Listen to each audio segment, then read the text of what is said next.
Dear students, good afternoon. Today I will teach you social and political life of class 7. बच्चों, आज हम आप लोगों को जो तुम्हारे एसएसटी बुक का तीसरा पार्ट है, थर्ड पार्ट है, सोशल एंड पॉलिटिकल लाइफ, उसी को पढ़ाएंगे, उसका फर्स्ट चैप्टर। पहले ये जानेंगे कि फर्स्ट चैप्टर कौन सा है। पहला चैप्टर है डेमोक्रेसी। डेमोक्रेसी मीन्स होता है लोकतंत्र, प्रजातंत्र जिसे कहा जाता है। डेमोक्रेसी मीन्स लोकतंत्र। अब इसके बाद ये जानेंगे, पहले तो हम ये जानेंगे कि लोकतंत्र डेमोक्रेसी कहाँ पे इसका यूज किया जाता है, डेमोक्रेसी का मतलब क्या होता है। तो इन सब चीज़ों को जानने से पहले हम ये जानेंगे कि हमारी गवर्नमेंट क्या होती है, गवर्नमेंट का कार्य क्या होता है, उसके बारे में हम ये जानेंगे।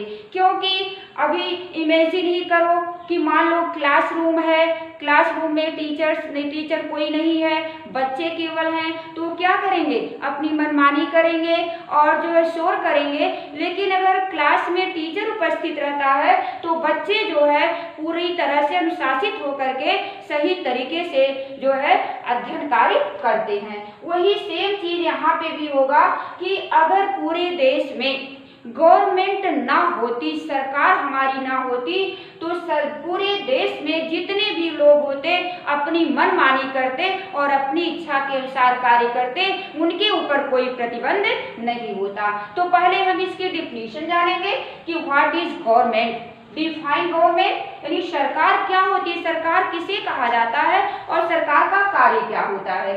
इसकी डिफिनीशन देख लो।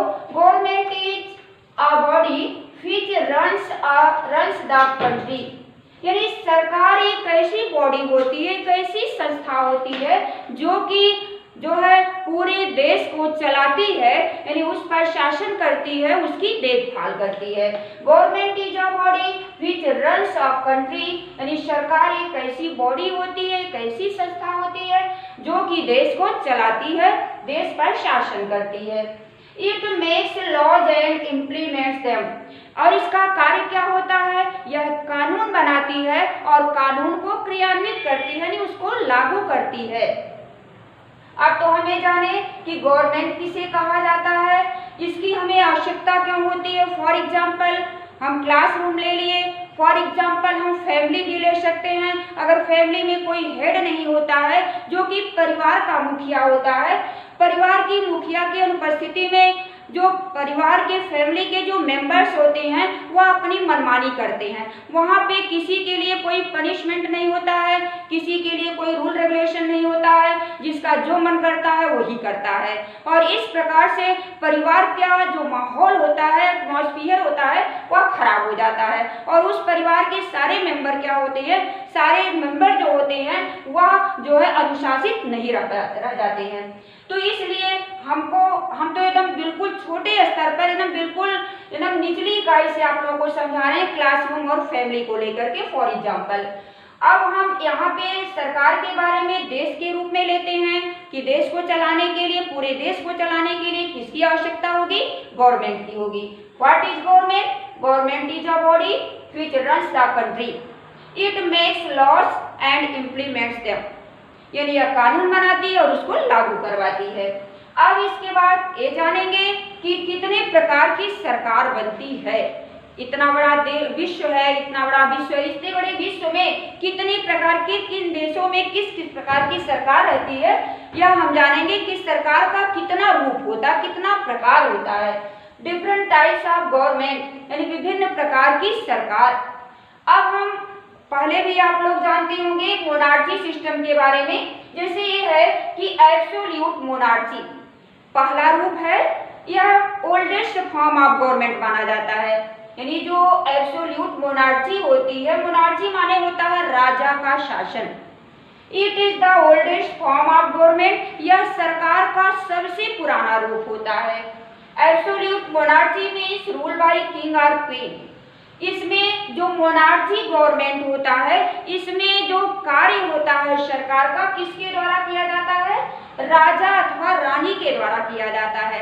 यानी जो मोनार्ची जो कंट्री होती है, मोनार्ची जो गवर्नमेंट होती है, उस गवर्नमेंट के तहत उस देश में रहने वाले लोगों पर जो कार्य करती, जो शासन करती है, वहाँ का जो राजा होता है वह करता है, या तो वहाँ पे रानी करती है। और इस प्रकार से यह एब्सोल्यूट मोनार्ची कहा जाता है और यह सरकार का पुराना रूप माना जाता है। अब इसके बाद दूसरा है डिक्टेटरशिप, तानाशाह यानी तानाशाही।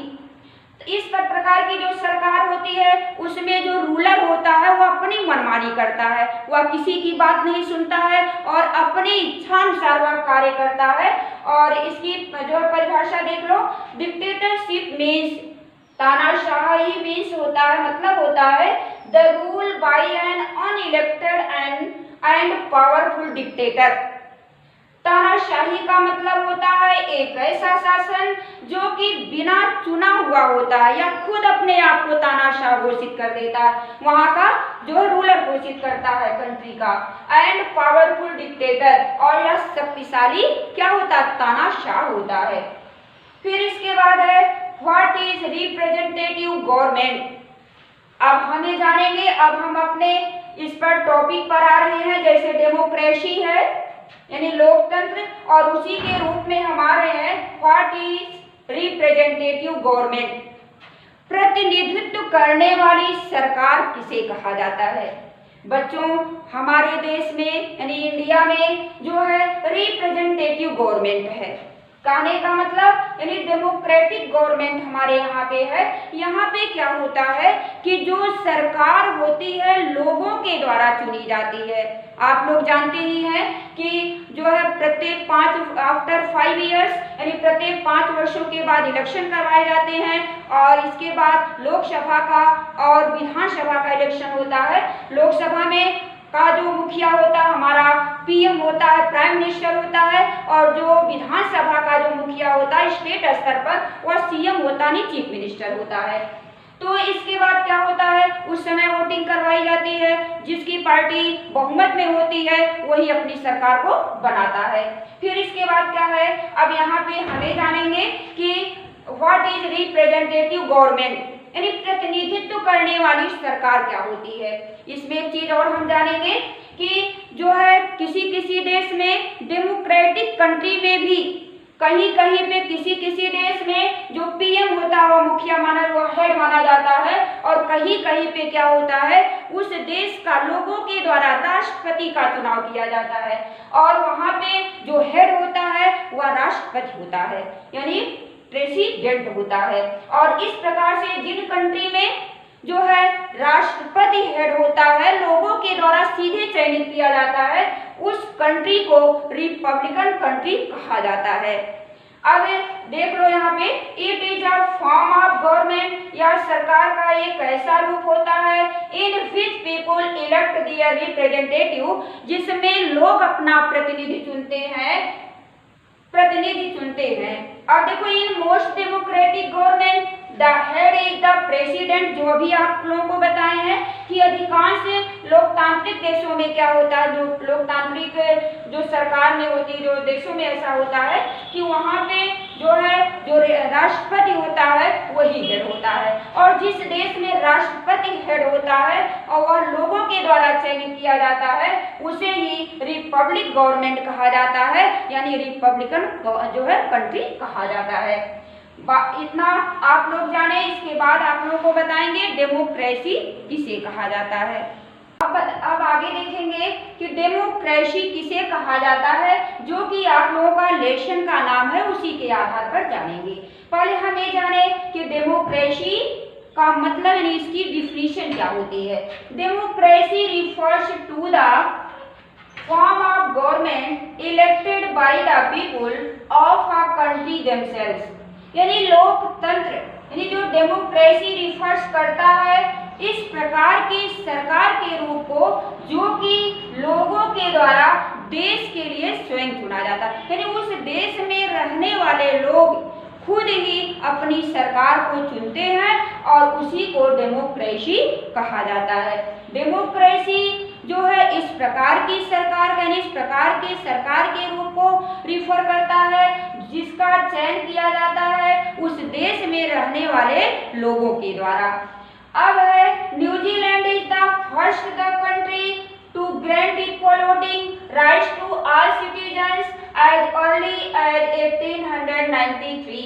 अब हम ये जानेंगे पहले क्या था कि पहले महिलाओं को, वुमेन को यह अधिकार नहीं दिया गया था कि वह भी जो है देश के जो सरकार है उसके चयन में अपनी भागीदारी दे, यानी उसमें जो है अपना मत दे।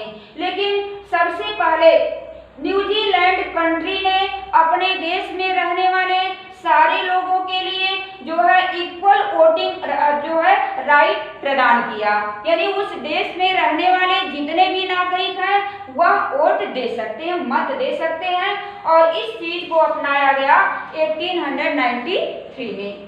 अब हम ये जानेंगे डेमोक्रेसी का मतलब अब्राहम लिंकन के द्वारा, जो कि अमेरिका के प्रथम फर्स्ट प्रेसिडेंट थे, उनके शब्दों में, उनके वाक्यों में डेमोक्रेसी क्या होती है। देखो अब्राहम लिंकन के शब्दों में democracy is the government of the people by the people and for the people. Abraham Lincoln के अनुसार लोकतंत्र यानी डेमोक्रेसी सरकार का ऐसा रूप होता है, इस प्रकार की सरकार होती है जो कि by the people of the people यानी लोगों की होती है, बाय द पीपुल लोगों के द्वारा, एंड फॉर द पीपुल और लोगों के लिए। बच्चों पहले हम ये आप लोगों को समझाएंगे कि इनके कहने का मतलब क्या था कि of the people, by the people, for the people.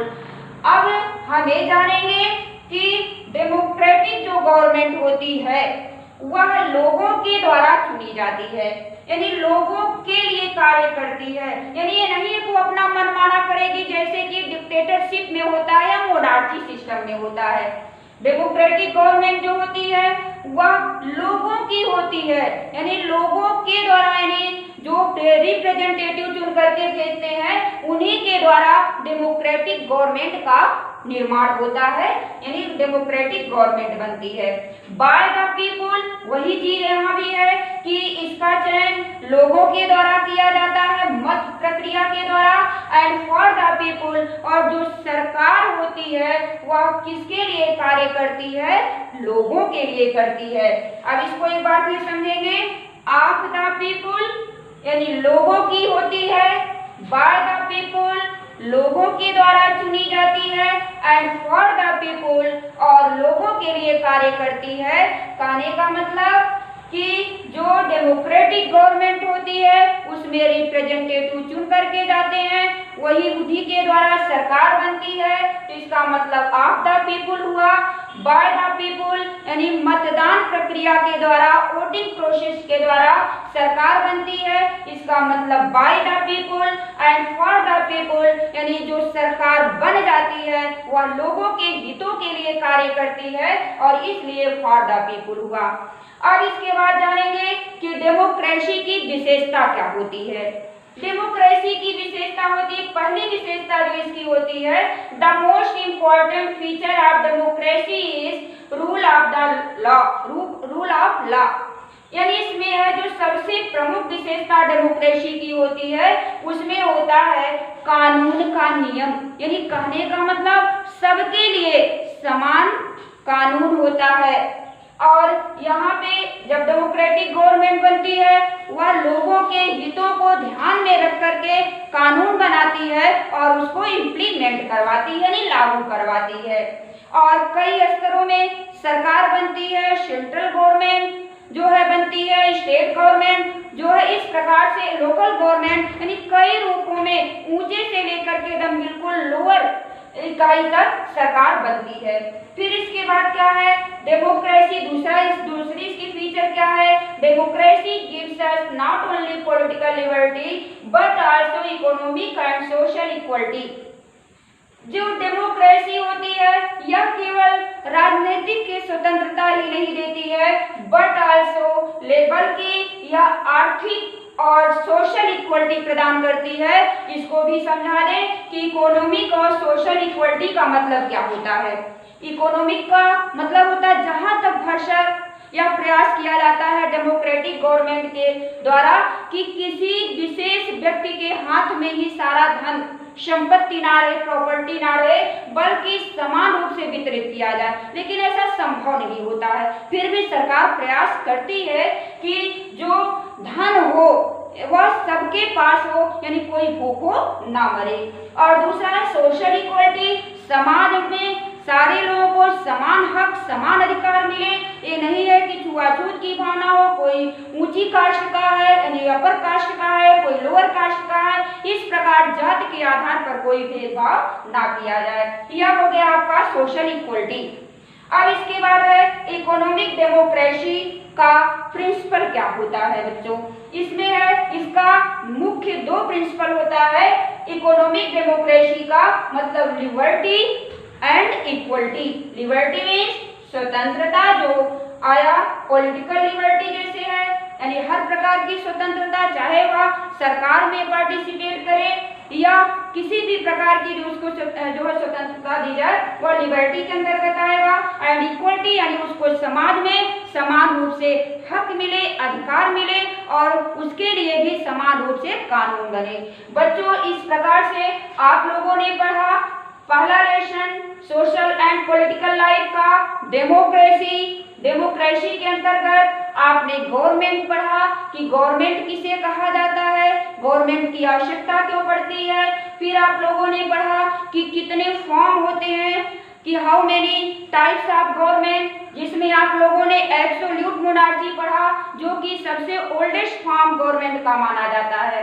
दूसरा आप लोगों ने पढ़ा डिक्टेटरशिप, तानाशाही, जो कि यानी पूरी तरह से अपने आप को पावरफुल मानता है और वह किसी की बात को नहीं सुनता है। और तीसरे प्रकार का आप लोगों ने पढ़ा डेमोक्रेटिक गवर्नमेंट। अब इसके अंतर्गत आप लोगों ने एक चीज और जाना कि रिपब्लिकन कंट्री किसे कहा जाता है यानी डेमोक्रेटिक रिपब्लिकन किसे कहा जाता है। इसमें क्या होता है, उस देश का यानी रिपब्लिकन कंट्री में जो प्रेसिडेंट होता है वह हेड होता है, लेकिन वह प्रेसिडेंट किसके द्वारा चयनित किया जाता है, लोगों के द्वारा चयनित किया जाता है और इसीलिए उसे रिपब्लिकन कंट्री कहा जाता है। फिर इसके बाद आप लोगों ने जाना डेमोक्रेसी किसे कहते हैं, इसकी डिफिनीशन जानी। फिर न्यूजीलैंड एक ऐसी कंट्री थी जो कि सबसे पहले 1893 में अपने सारे सिटीजन्स को यह अधिकार दिया, मत देने का अधिकार दिया। फिर इसके बाद है डेमोक्रेसी में लोगों की भागीदारी होती, पार्टिसिपेशन होती है। इसके अनुसार अब्राहम लिंकन ने कहा कि democracy of the people, by the people और फॉर द पीपुल होती है, इसकी परिभाषा दी है। फिर इसके बाद मोस्ट इम्पॉर्टेंट फीचर आप लोग जाने डेमोक्रेसी की। और बच्चों इलेक्शन यहीं पे समाप्त होता है और इसका PDF आप लोगों के पास जाएगा। Thank you.